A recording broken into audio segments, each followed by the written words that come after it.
one podcast, mining the Magic the Gathering subreddits for salt. This is the Howling Salt Mine. It's the Howling Salt Mine. The Howling Salt Mine.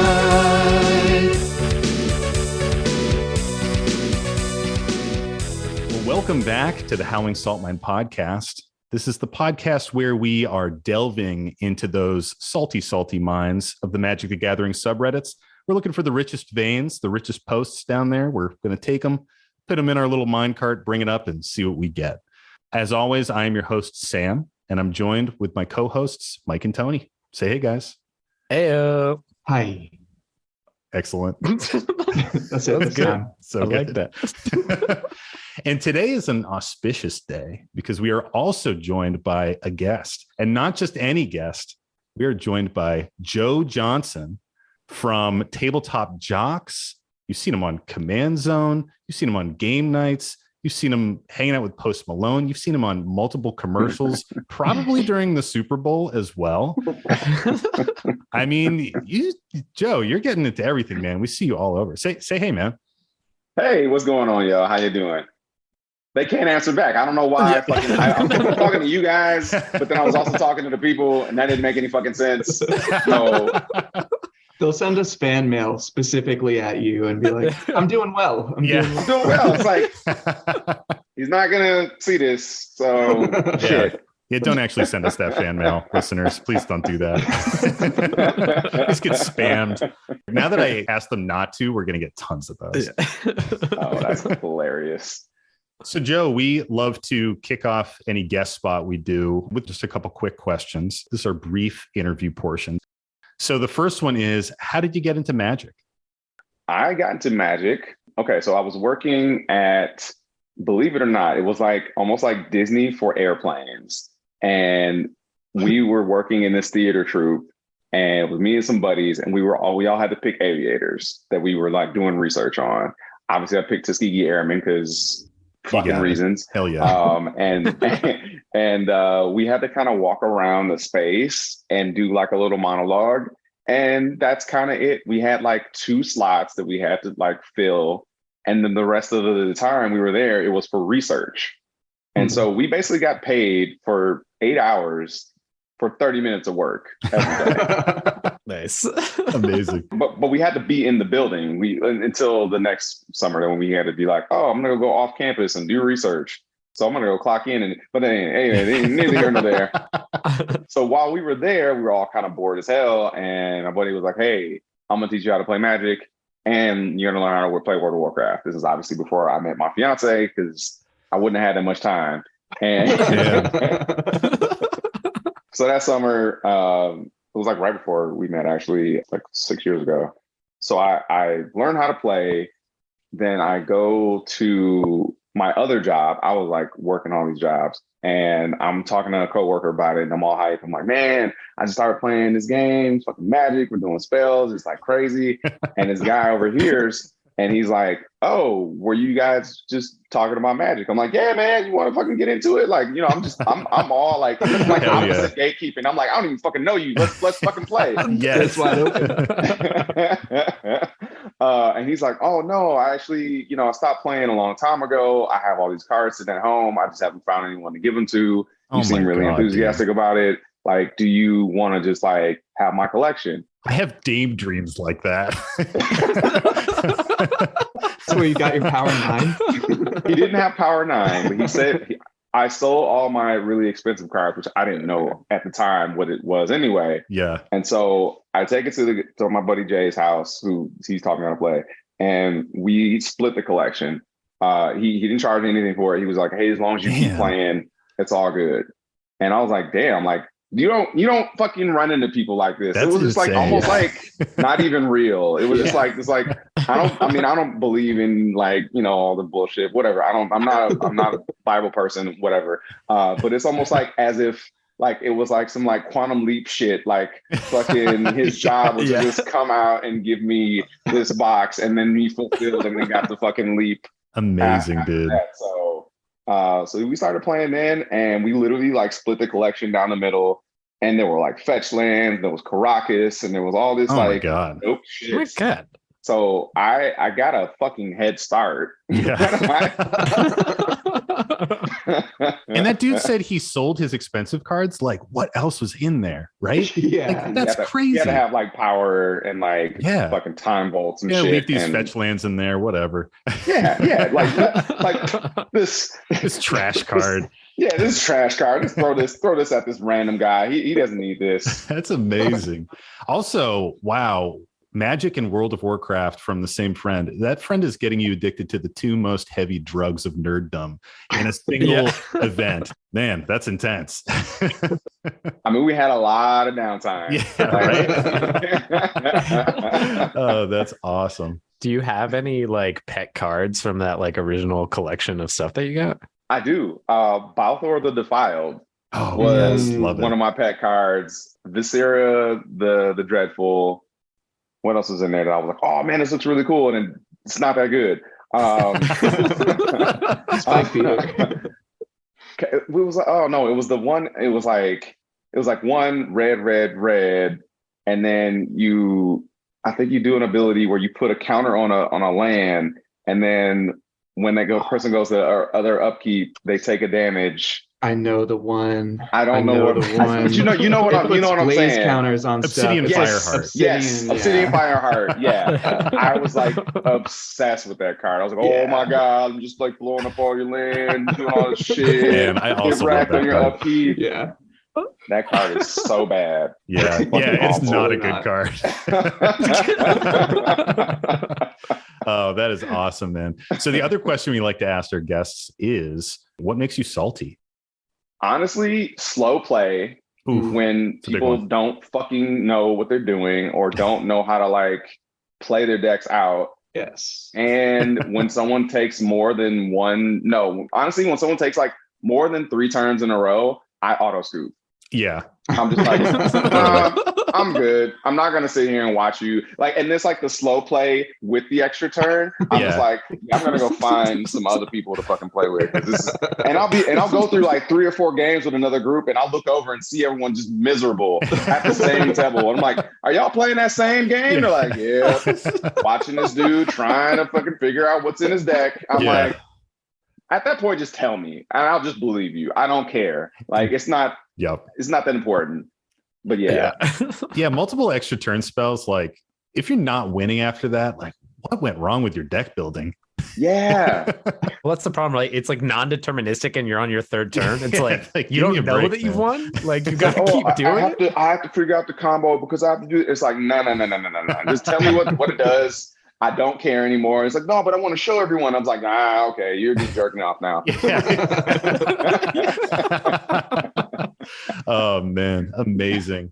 Well, let's get into it, guys. So like I said at the top, we're going to be talking about salty posts. We're going to be talking about salty moments, tabletop dynamics, specifically about EDH and Commander today. Fuck yeah. Tony. So, Tony, that's your fucking line, dude. What's salt? You're fired, dude. I can't believe you missed it. Fuck me. Wow, what a great question, Tony. I thought about it earlier and then whatever. What a great question, Tony, and so clean. We've never asked the fans ever. We've never defined salt for them, so got to make sure that we do it on every episode. You know? Hey, you never know. You get new listeners. Exactly. You never know. So salt is frustrations in the game. It's like getting tilted. A great example would be, let's say you're playing Street Fighter and you are just trying to get any hits in, and your opponent just keeps stunning you so perfectly that you can't do anything, and you're just freezing and you're like twisting your controller in half. That is salt. I actually was watching salty Smash Bros moments, and there's just like a whole compilation of people like destroying their controllers, just like ripping it out and smashing it on the ground. Dude. just fucking Like ultimate yeeting their nerd shit rage. all across the room. It's like, god damn. It's like, Oh man, As soon as they so smash real. it, their neck beard instantly just grew another 2 inches too. It's like insane. Just leveled up. Yeah. Dude, my friend Matt, who listens to this podcast, he gets some good video game rage from time to time, and he's a twister. So he doesn't throw his controller, but he twists it, and he just like destroys PlayStation 4 controllers because they have that touchpad that's like a weak point, and he has broken so many of them. Like Game Boys, he's like snapped like a Game Boy Advance. He like basically snapped it in half. It's been a long-term recurring problem. Shout out to you, Matt. I hope you're laughing. All righty. Well, let's jump into it, guys. Let's find our first post today. So this one comes to us from the EDH subreddit. And this one comes to us from user We All Float Down Here. So if you guys see user We All Float Down Here on the subreddits, give them an upvote. Spread that goodwill, It's so easy. And the post is titled, "Have you ever been insulted for your choice of commanders?" And the post says, "And not even commanders that a lot of people find unfun, like Turgrid. I have a Merkel, Marchesa the Black Rose, Minsk and Boo Timeless Heroes, and Liesa Shroud of Dusk, and was called a basic bitch for having these decks." Anyone else have weird stories about people being offended for no reason over your decks? That's so aggressive. That is so aggressive. Especially for a Minsk and Boo deck. Are you kidding me? That feels like how is that very basic? not basic. That's a non-basic bitch. I want to hear the person actually say it to the other person. I want to like, I feel like it wasn't like, I feel like it was like under the breath, like, it's like, you ain't gonna call nobody a basic bitch to their face. That's fighting words. You don't get the table flipped on you at that point. It's like, what are they ain't doing this shit in the hood. So damn. Yeah, I mean, you were asking for it at that point. And like you said, Tony, these aren't even decks that I would call, okay, Marchesa the Black Rose, everyone builds that at some point. But hey, you got to experience those commanders, right? Everyone builds an Atraxa deck at some point. Everybody builds, who knows, other examples. Yeah, what's it like Narset? Yeah, like, Narset extra turns. Fucking Kalia, Oh man, Kalia. Yeah. Oh yeah. Kalia is like one of the most basic bitch. I think honestly, real talk, I think Urza is a basic bitch deck. Oh yeah. totally, dude. Everybody is like, oh man, it's like I'm gonna play the best commander ever. And I'm like, all right, that's cool. But I'm gonna bring some jank shit, and I'm gonna shut that shit down. I'm gonna shut down artifacts or whatever, Yeah. I mean, Eureka is the same. I think there's a lot of these commanders that they get that bad rap because every time you face an Urza deck, a Eureka deck, it's the exact same deck. They're very, very similar, right? It's like, oh, sweet, stacks, you're gonna play Winter Orb, you're gonna like do the infinite mana thing, cool. Oh, Eureka, sweet, you're gonna throw some ninjas in. You're going to hit me for tons of damage off the top of your deck. Been there, done that, But to ride that wave and to deny someone that, I don't think that's right. Like everybody's got to go through those motions and build those basic decks. It's fun. Yeah. Those decks are like, those commanders are popular for a reason, They're popular because they're fun to do. They do a thing really well. That's really interesting. Like, don't yuck someone's yum just because someone else built that same deck at some point, And don't yuck the yum of the Minsk and Boo deck. Yeah, absolutely. That's the real thing I'm upset about. How is Minsk and Boo a basic bitch deck? Like that's what I'm saying. Like, how many different ways can that be built? Like, I feel like it's so unique. Like, it's extra, and it's like very new. Yeah, it is new. It's like it just came out. It's like damn. I've seen 1,000 of these. Like, damn, how? Yeah. What is this like heavy Minsk and Boo meta that this person's playing in, where they just see everybody's got a Minsk and Boo deck? Do any of you guys have decks that have had any like sort of a similar reaction when you've pulled it out or anything? Well, I play Eureka, and you guys fucking hate me for that. So. Yeah, because that deck sucks. I think I'm like super nervous about this happening to me. So I've like stayed away from a lot of commanders because of it, I think. Like I built Brian Stoutarm as my first commander because I was like, no one's going to think this guy is decent enough to play. So it's like, it's definitely kept me away from commanders before. Yeah, I think I would agree with that sentiment, that's what's happened more for me. I'd say that like I look at it and I'm like, Man, so many people are gonna make this deck. Like, I don't want to make it. I'd rather like try and find some weird, dumb shit. But then somehow fucking Josh Lee Kwai plays it, and then I'm like, great, all right, fuck me. That's like cool, but then Josh plays it. It's like half of just Tony's kidding. decks, Josh Lee Kwai built and played on game nights, and Tony's like, shit. Well, now I'm playing the same thing. Like, you only built it because you watch game nights. It's like, no, but yes, but also what's wrong with that? Like, but like we like what we like. It's like if you're inspired by whatever it may be, whatever you find that brings you joy, fuck it. Like, let's go. If you're just doing it just to like min-max and try to like beat your pie all the time, you're gonna get bored with you will personally get bored with that deck, and you probably will take it apart and you'll be like, I'm never playing this ever again. But if you're like, yo, that fucking Minx and Boo deck is giving me life every time I play it, I want to fucking go for the eyes, motherfucking Boo. Go for the eyes. Exactly, man. Like, do it. Just play the deck that gives you joy. Joe, have you ever been called a basic bitch for any of your commanders, dude? Fuck no. You ever get heat for any of your commanders? The things I get heat for is that people know what decks that I build, because then I build them and I tune them over like a long time. So like, if I bring my Samlet deck out, then people are like, oh shit, here we go.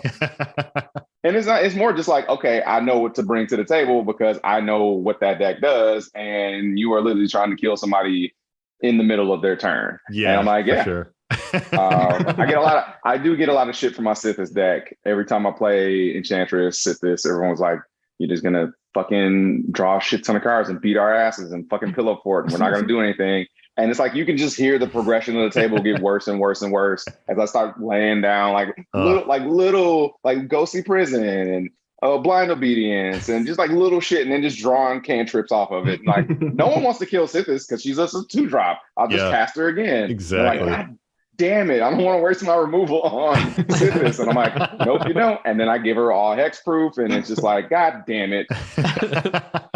It's definitely one of those snowbally things, right? Like all of a sudden it's like too late. All of a sudden it's too late. Too fucking late. Yeah. So I get a lot of shit just for the decks that I build in general, just like, friends fucking around with each other. But like, totally. I think that's the beauty of it. I think it blends into each other's personalities, and it kind of grows the pods that you play in as well, because then people get used to you playing that thing, and then they'll try to counter that thing with it. It's just like fighting games, like you were saying earlier. Like, I have certain characters that I always play. And, somebody will be like, all right, well, I'm going to play this character and try to counter that character. And I'm like, all right, well, I'm going to learn this character and counter that character. So it's just a non-going cycle. It's forever. Yeah, I think that's the energy of a healthy pod, right? That you are seeing what the other groups are doing and you're adapting to it, and you're not letting the deck building get stale. We've talked about this before on the show, but Tony has a prismatic bridge deck. And when he first busted that out, he just like whomped our asses multiple games in the row. And then finally we were like, hey, like, let's put some enchantment removal in our decks. And, that just hasn't happened in a while, because we just take care of the problem. Like, that's just good deck building, good play to realize what the other people are doing and say, hey, I'm going to pivot. I'm going to adjust my game plan. Yeah. I'm going to kind of grow and keep the meta diverse, So what do we think about the salt rating here? For me, this would be high. If someone called me a basic bitch to my face for playing a Minsk and Boo deck, I'd be like, eat my ass, dude. Yeah. Like, that's the tamest. That's probably the tamest thing. God damn. Yeah. I personally think it's bullshit. I don't believe it. No one's gonna call you a basic bitch to your face. Not in the LGS, definitely not in a bar. Depends on how far into the night in the bar, though. Like, some that's places true. they might. That's true. In some places they might. They might. Just depends on which bar you're at. There's a lot of motorcycles outside. It might be a different night. Man, if a biker walked up to me and was like, you're a basic bitch for that Minsk and Boo deck, I would be like, holy shit, is this real life? I'd be like, how the fuck do you know about Magic? Yeah. Be like, you trying to play right now? Like, yeah. That's basically them telling you, like, hey man, you want to get a game in? Yeah, right. in biker language, you want to get a game in. Oh, so good. What say you guys? Shall we move on to another one here? Yeah, get us another one.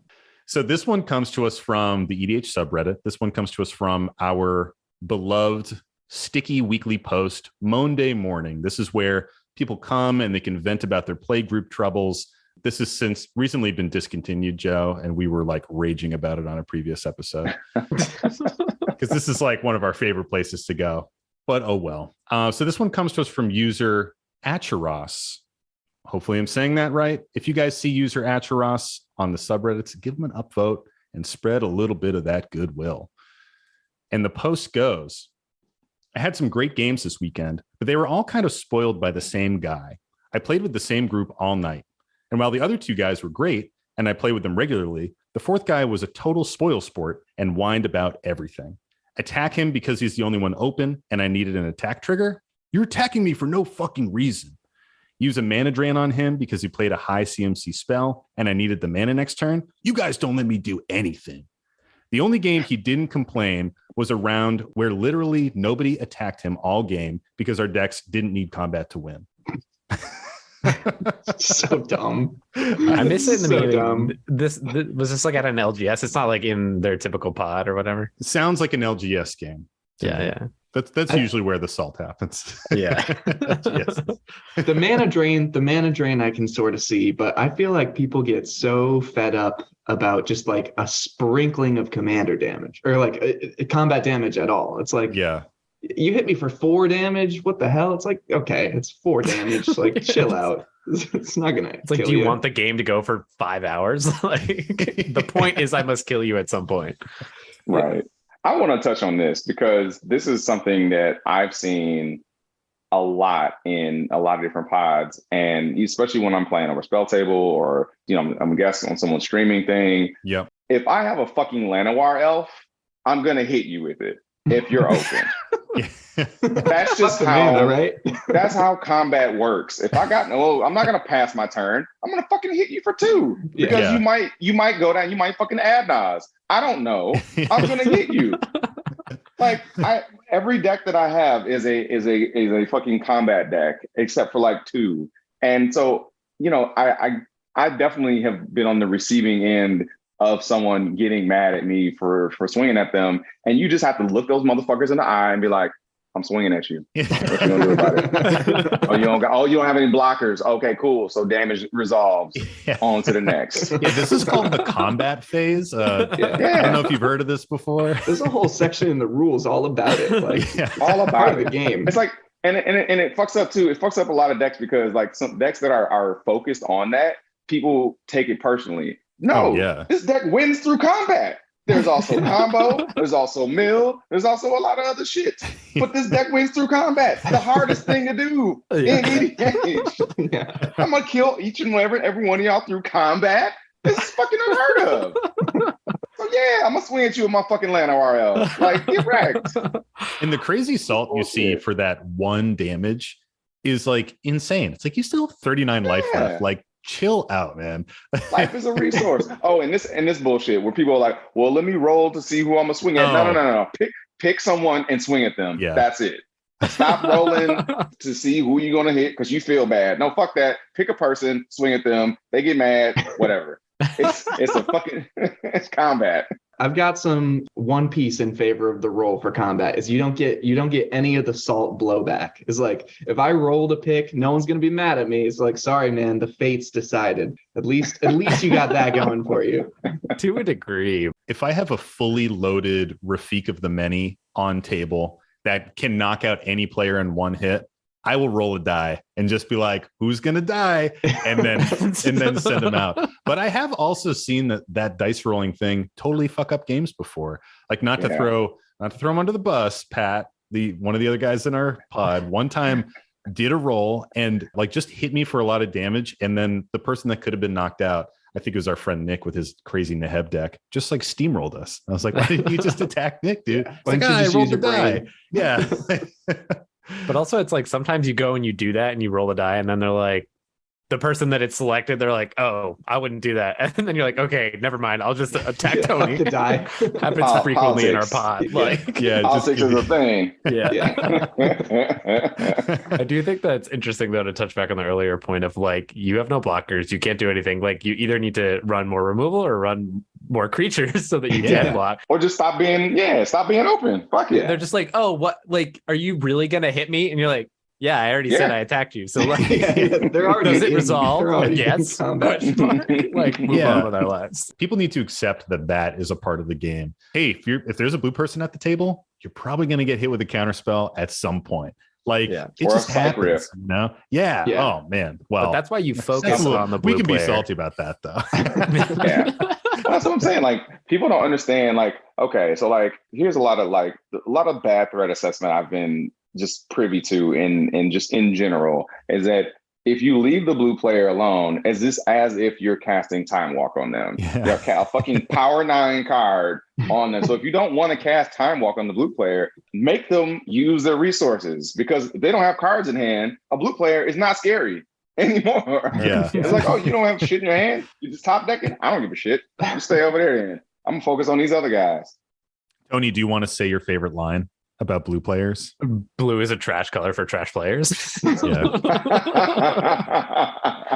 High five. Yeah. Oh, yeah. I fucking hate We have blue. to say it every episode. It's just because like they just tell you can't play Magic, and I'm like, I'm just trying to do shit, man. But we've talked about this too, but it's all like revolves back to that thing of like Commander has turned more and more into this format where like everybody just wants to do their thing, and they're like, just Yeah. leave me alone, like don't touch me until I'm ready to like pop off, and then we can like go at it. But And it's play like no, so there's carefully. like this incremental thing where it's like the whole time you're trying to win the game. So like that Yeah. involves combat damage, that involves like forcing someone to discard or whatever it may be. Yeah. But Just all these considering it things from the beginning. generate salt in one way or Mhm. another, and people get like all uppity about it. But it's like, dude, this is literally part of the game. It was 2 damage. Yeah. Stop crying. Yeah.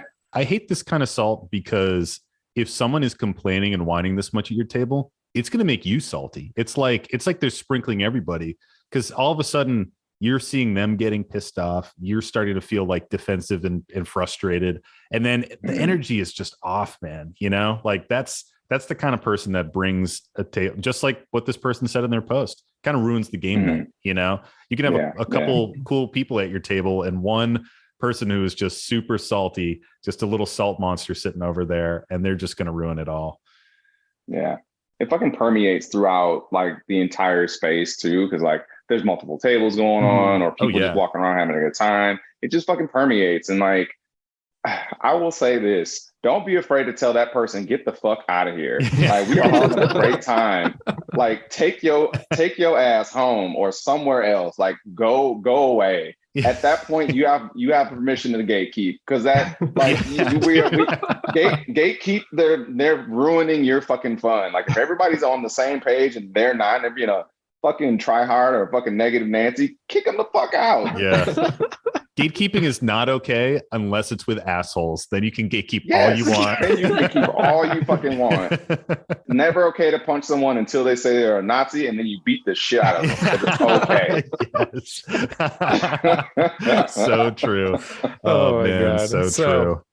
What do we think? What's the vibe? What's the salt rating here on this one?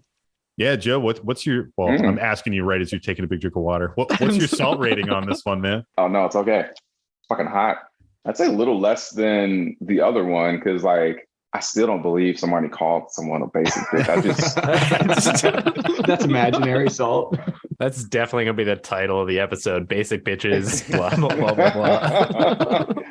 I mean, is it out of 10?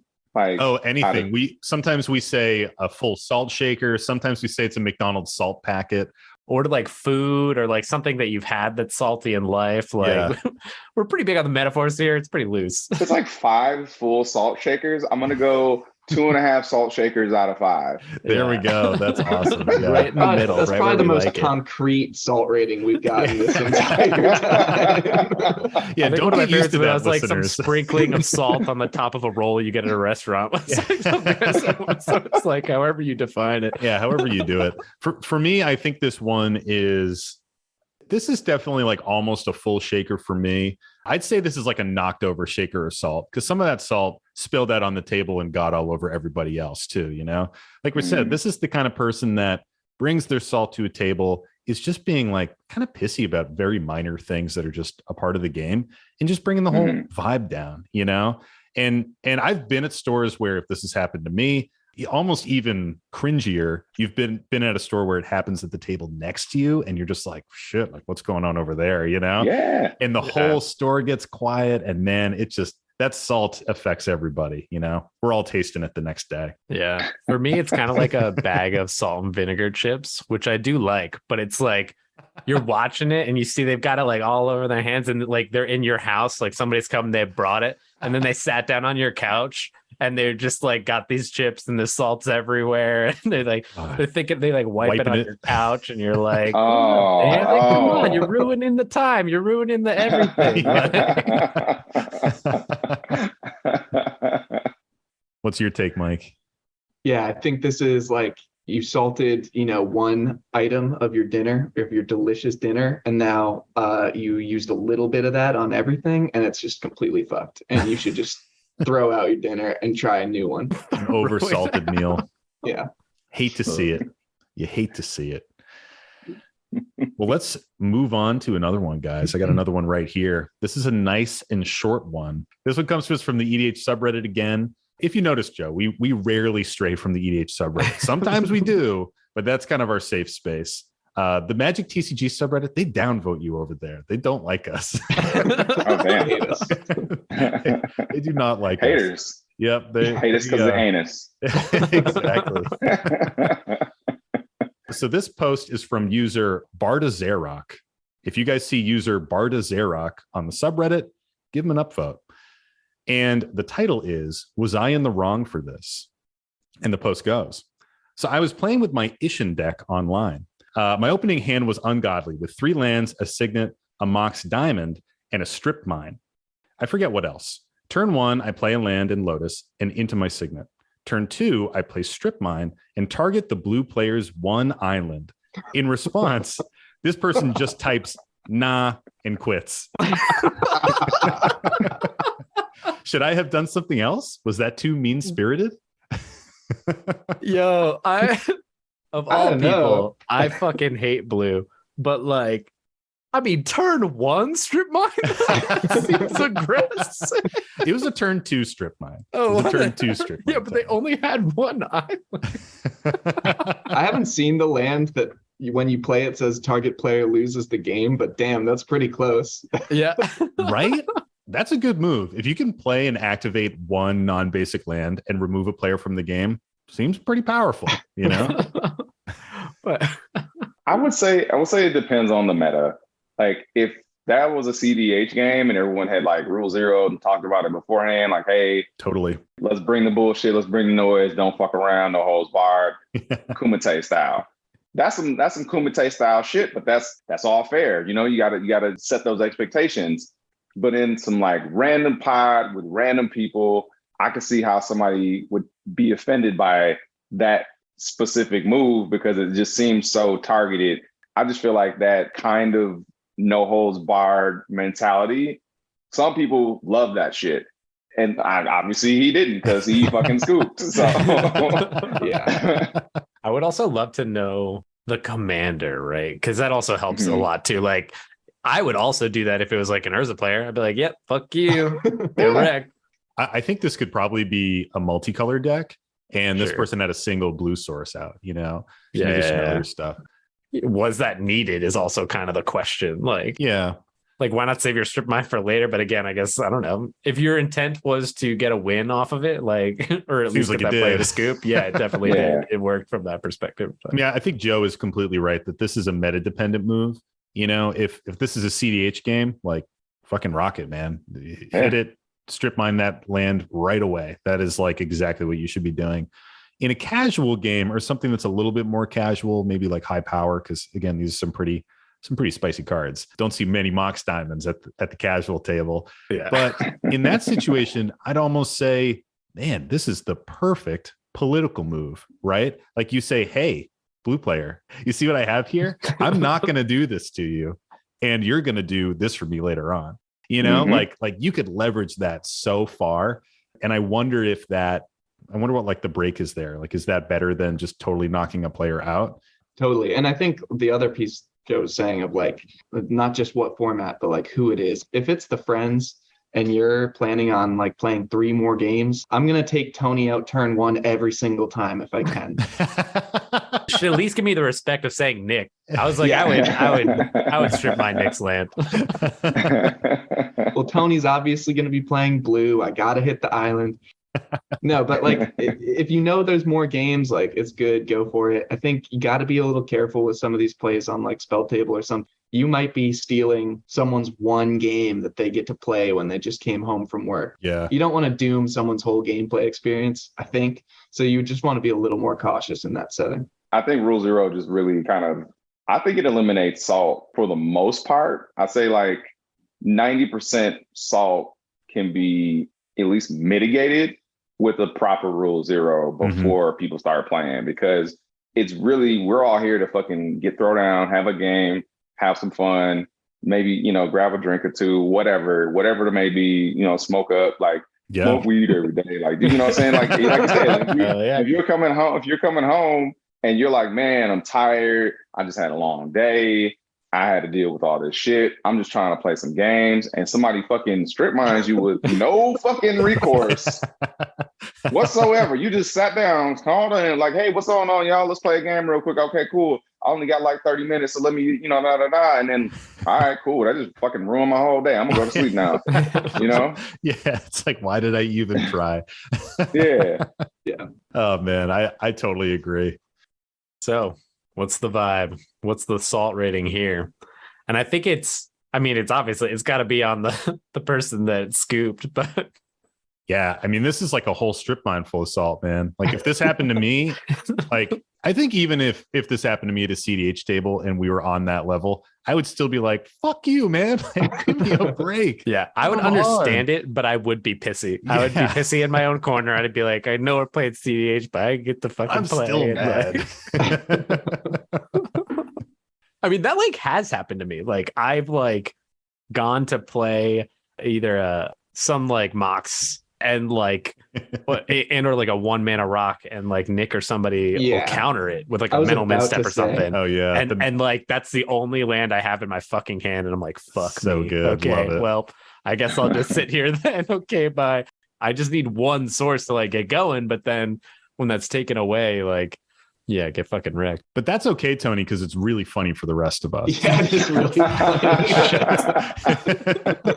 I feel like the number of mental missteps that we see, 50% of them happen turn 1 in our CDH. And to Tony. Yeah, and to Tony. It's like no Mystic Remora for you. Because I can't do anything about it because I'm fucking... Because you're playing green and white in CDH. Oh, man. What do you feel about this, Joe? Would this make you salty, man? I think this is like a 5 salt shakers full, but then Kill Bill rage, so they're like emanating red.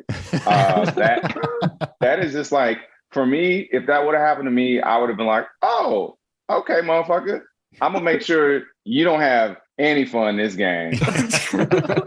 And just sit there, just with mana open the whole time, be like, cool. Or the spite play, if somebody else tries to win and the other person tries to stop them that blew my land up, like, nope, I'm countering your spell. They're like, well, I'm stopping them from winning. I'm like, nope, not today.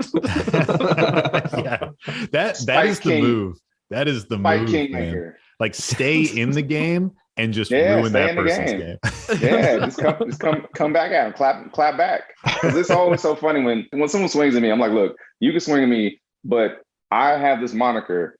If you fuck around, you will find out. I have never lied. I have never lied about what's in my hand, about what I'm getting ready to do. I don't bluff. I don't do any of that shit. I'm like, look, if you do this is what's going to happen. And they're like, oh, all right, well, I'm going to try to do it anyway. And then they try and they fuck around and find out.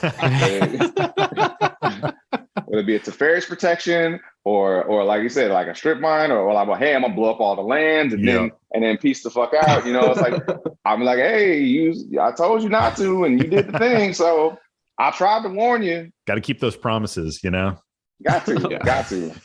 Man of my word. Exactly. Exactly.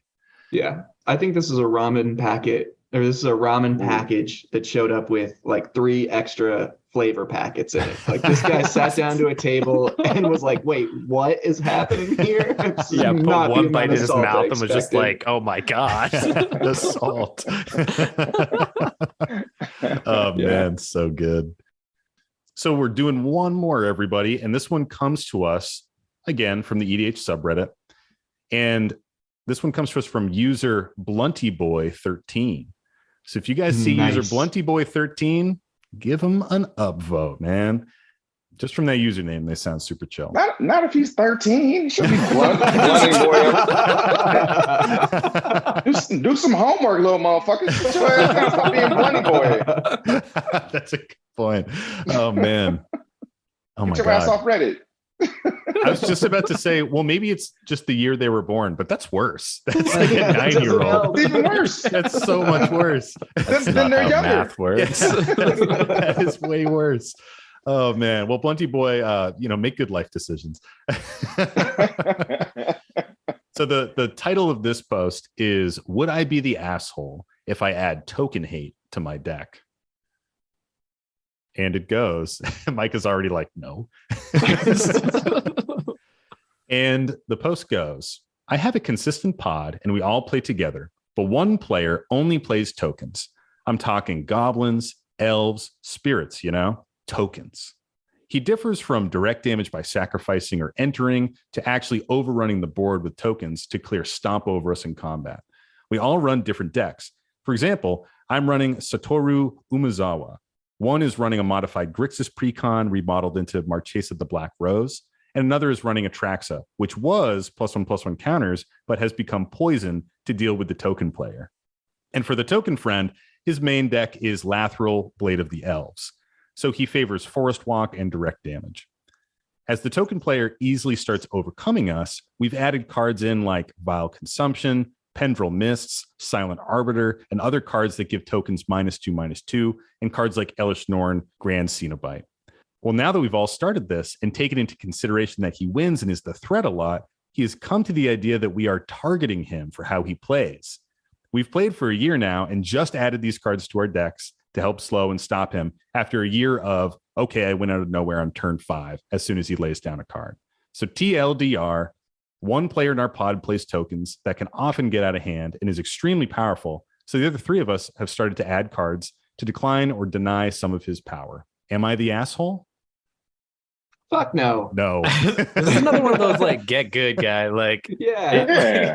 you're lucky it took him that long to add stuff into like if you're playing in a year, dude. small meta and like that's how it is. Like that's what's gonna happen.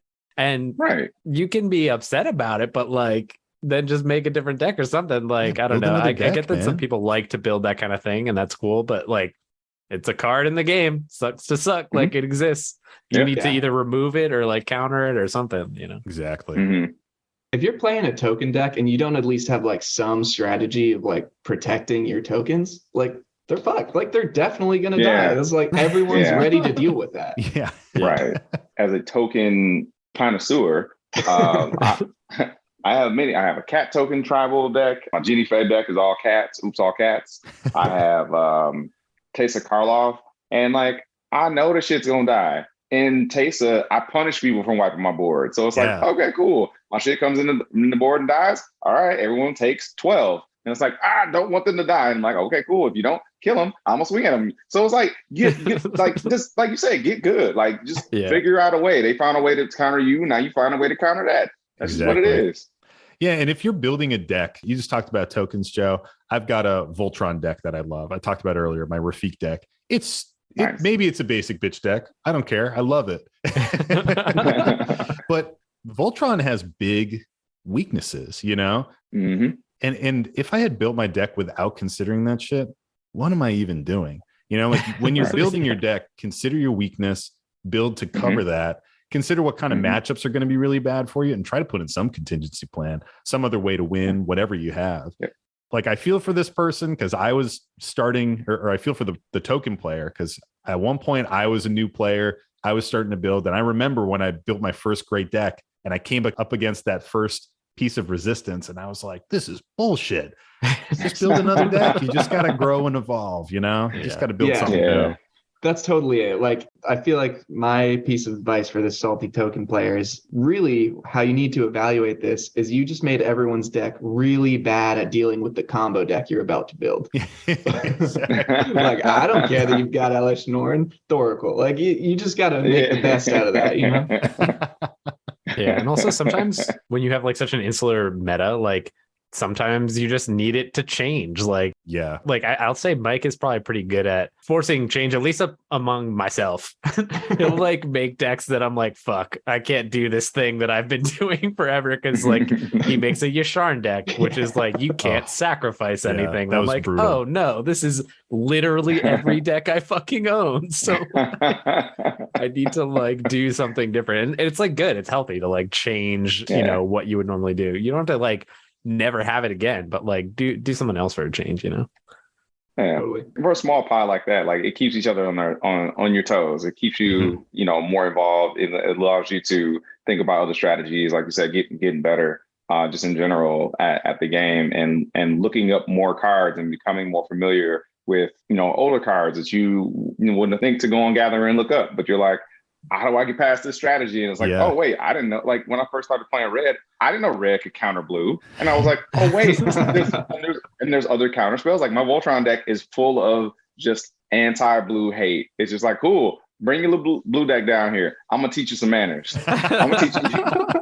Tony is salivating. The only acceptable counter spells are like red elemental blast and like all those like blue lapse of certainty. Blue hate. Yeah. Mana Tithe. Yeah.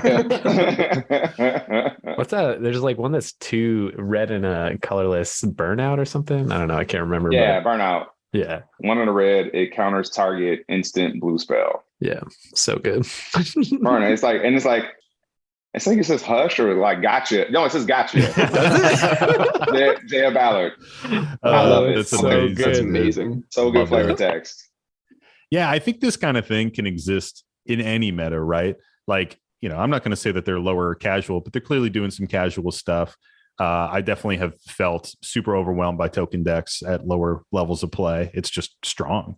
And but this type of balance exists at CDH too. Like in our meta, I remember when we were just starting to play CDH, all of us had some kind of blue in our deck. You know, it was like big counter spells, big thick stacks of cards, constantly trying to win with the same kind of, you know, artifact combo or something like that. You did have a blue deck, dude. You had a Not blue the deck. beginning. I was playing like Anya.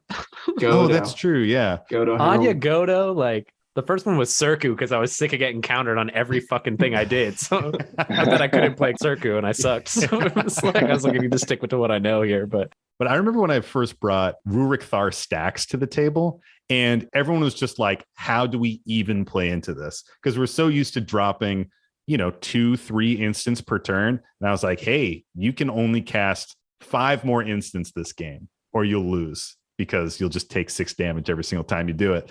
And it was just this like meta buster. And I think sometimes, you know, that's something that you can translate to any meta. If you look at your meta and you're like, man, the same dude is winning every single time. The same strategies are winning every single time. Build something off meta, come into your group and play that deck every once in a while. Just keep people on their toes and like kind of break up the staleness, you know? Yeah, 90% of this post is a success story of like a pod adapting. 10% is the non-adapter getting really angry. What do we think about the salt rating on the non-adapter? It seems like a light sprinkling, just a little bit of salt. Yeah. Mostly I'm just tasting a bunch of sugar, man, from the other people. Yeah. I won't even give it a salt factor. I would say there's like a pepper shaker, and he just got a little whiff of that and sneezed and got upset. And it's like, no salt involved. That was pepper, dog. Like, you're good. It's just spice. There's no salt. It's spice.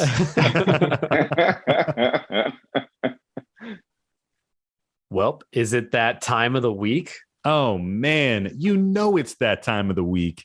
It's our favorite time of the week. We wait for it every week.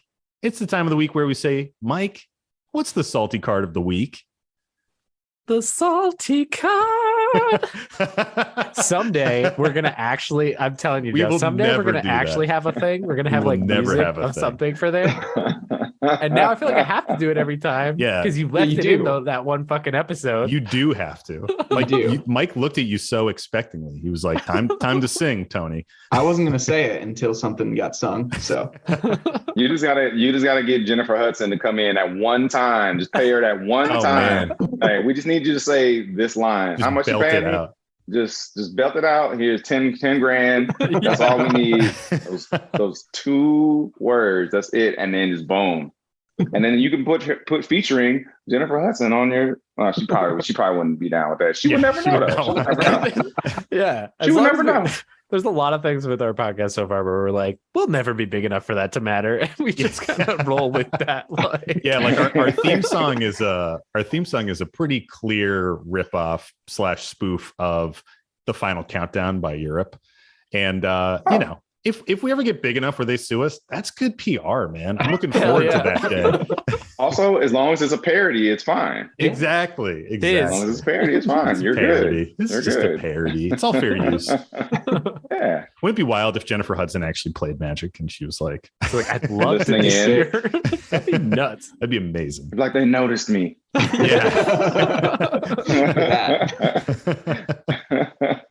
all right. Well, the salty card of this week is, again, I'm trying to curate these a little bit. Curate away, man. I think we've got something special this time.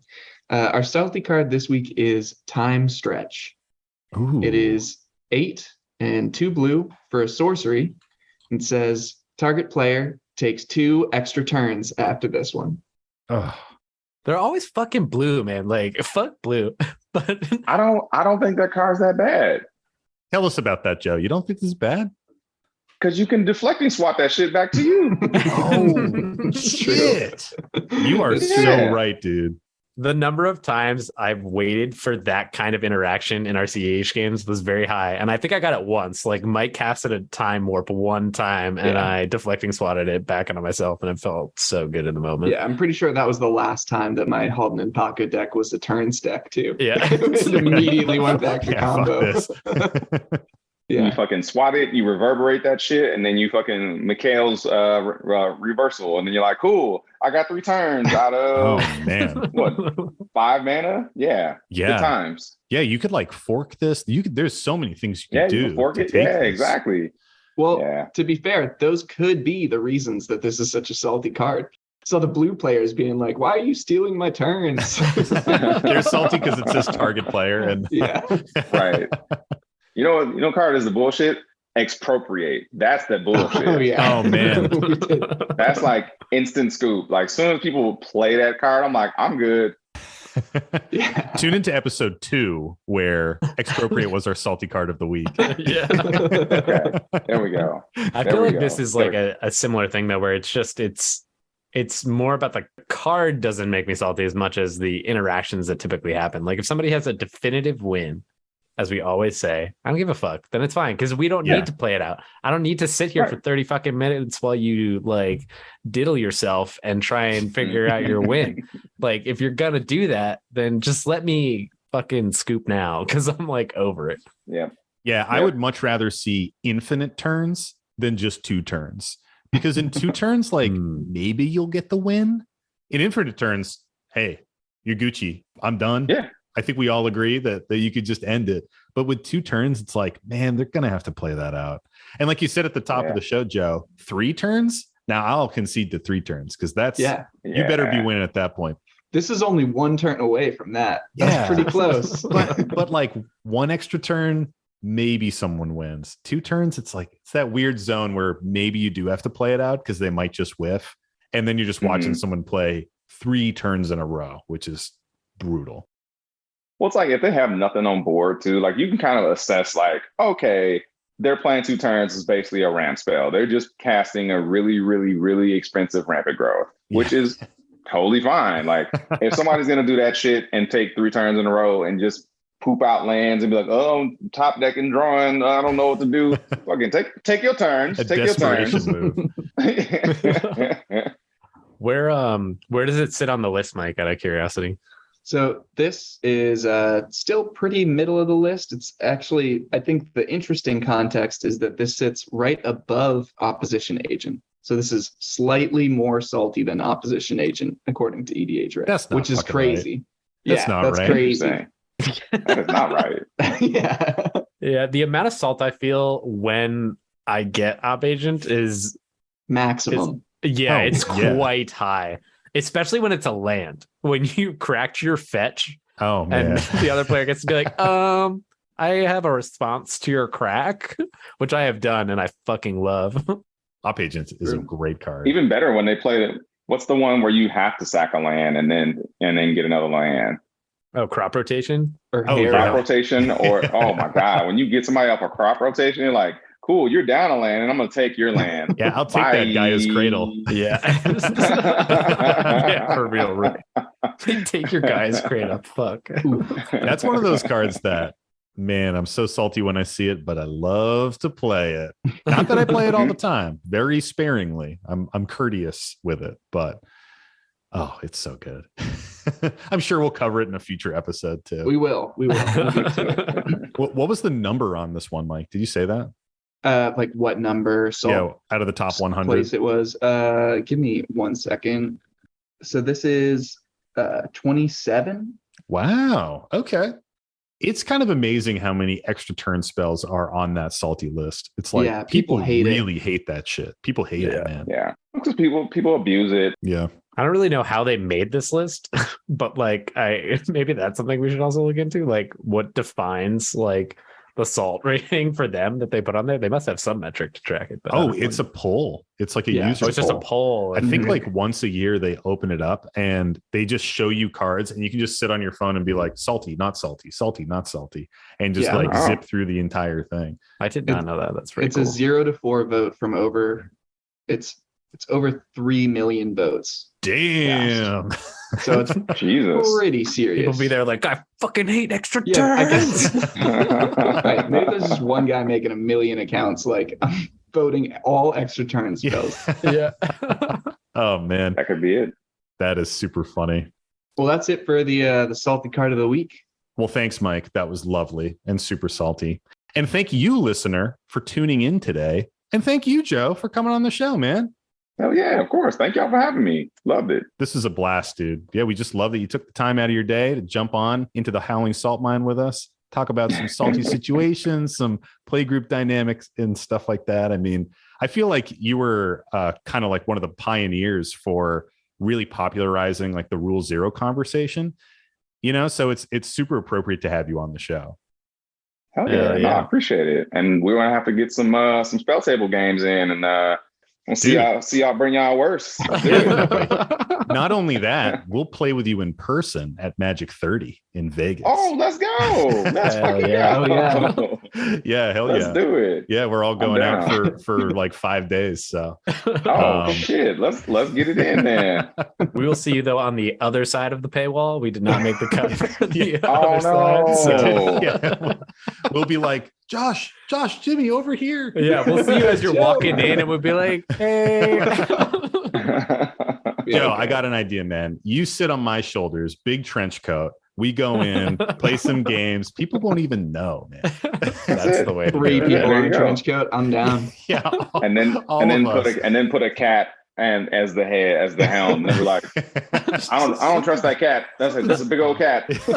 Something is off about I don't trust it. Cat. That cat sounds like Joe Johnson. For the listeners, where can they find you? What do you want to pitch? You can find me on social media at @BlackNito_. Don't forget the _. TikTok, Instagram, and Twitter. Pretty much all I use, honestly, for social media. Anything else, I'm just like, eh.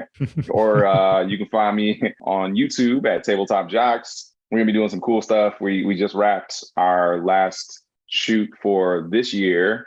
So we are wrapped until next year. We'll be starting up shooting for season 2, which is great. Amazing. We had a really, really cool season 1.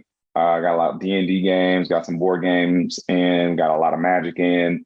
We're looking for to do some scripted content next year. Sweet. As far as like sitcom stuff, I've been writing a couple sitcoms. I've been thinking about doing a like a cosplay RuPaul's Drag Race kind of situation. Oh my Amazing. god. That would be Amazing. amazing. Yes. Yeah, so lots of ideas, lots of irons in the fire for Tabletop Jocks. This is only the beginning. And if they want to support, if you want to support the channel, go straight to Patreon. You can get games in with me personally through Spell Table. And there's a lot of prizes. We do giveaways every month. Dragon Shield hooking it up with the art sleeve. So you get all the different Tabletop Jock art you can get on a sleeve and sent to you every single month. There's a producer tier now too. If you want to be a producer on the show, we'll fly you out. We'll set you out for a weekend, and you'll get to be a part of the show. So that's badass, awesome. Man. That sounds amazing. Well, it's awesome to hear all the cool stuff you're doing. I do want to shout out the Humans of Magic podcast that you were on recently. It's a great podcast, very thoughtful, and the interviews are always really a treat to hear. Yeah, that was a super solid one. I had so much fun on that podcast. And yeah, if you guys ever want me to come back and we'll change it up, do something a little different, definitely let me know. I'm down. Oh, dude, know it. You know we will.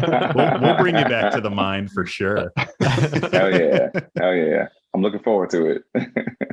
And to our listeners, if you want to follow us on social media, we are at Instagram at The Howling Salt Mine. You can email us your salty stories at our Gmail, thehowlingsaltmine@gmail.com. And we also have a Twitter, Howling Salt Mine. We couldn't get that's how it is. And like we said, we're going to be at Magic 30, and we would love to see some of our fans there, some of our listeners there. We're going to have some swag to give out. And hopefully, if you see 4 guys walking around with the Howling Salt Mine logos, those will probably be us, or maybe some people who made some like bootleg shirts or impersonating us. Yo, if there's anybody bootlegging us there, I'd be kind of down. Yeah, I'd be so flattered for a bootleg shirt. Be like, wow. Especially because our art already has some copyright issues. So yeah. We'd be like, oh, it was that guy, officer. Well, thanks again. Thanks again, Joe, for coming on. This is amazing to have you on the show. And to the listeners out there, stay salty, and don't forget to draw an additional card during your draw step. It's the Howling Salt Mine.